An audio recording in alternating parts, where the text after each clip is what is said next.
behind us. Don't worry about it. I'm just gonna go in the front of the car. Stay there. We're gonna park. Oh, it's a little crooked. But let's just sit up a little bit there. Alright.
All right, today we're gonna bring a three-way dash cam.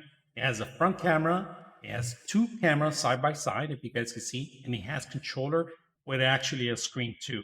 There's an app also that you could download to actually transfer your videos directly from the actual camera directly to your phone. They give you a manual, they give you all the ports that are necessary, including the backup camera, right? This is a camera and a long extension cord that you need, and also power different functions. If you want to set it up to your actual fuse box, you can do that.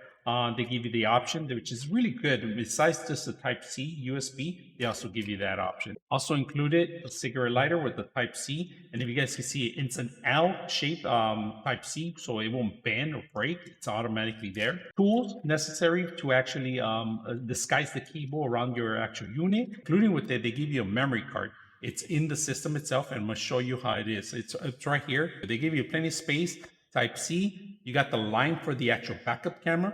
You got the power on, left button, menu, right button, okay, and then the microphone.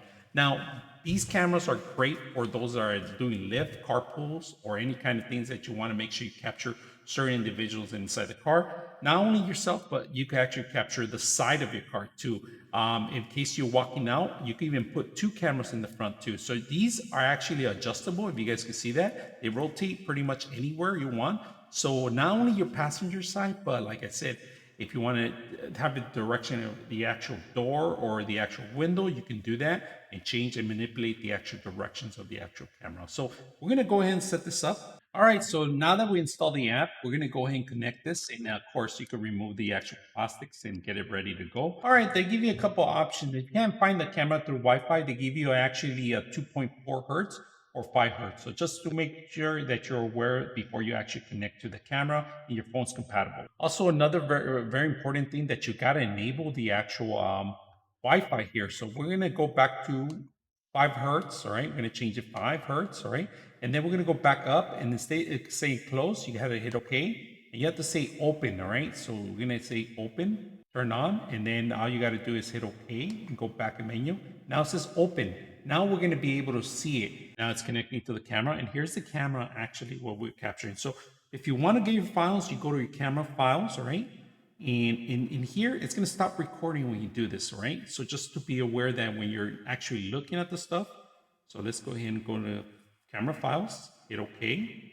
Here's all the actual files that we have right now currently that it actually captured, if you guys can see. Okay, once you select your videos, you can start downloading automatically, and you can see the timeline that it's giving you, and it's going to save into your phone directly. And this is how you can share or you can view it directly. Any kind of incident that happened, especially if you're an Uber driver or if you're traveling and having passengers and you want to be able to capture some things, you could. Now, just to be aware, the audio is captured too, so you could turn off the audio or you could have it on. So it's an option you have.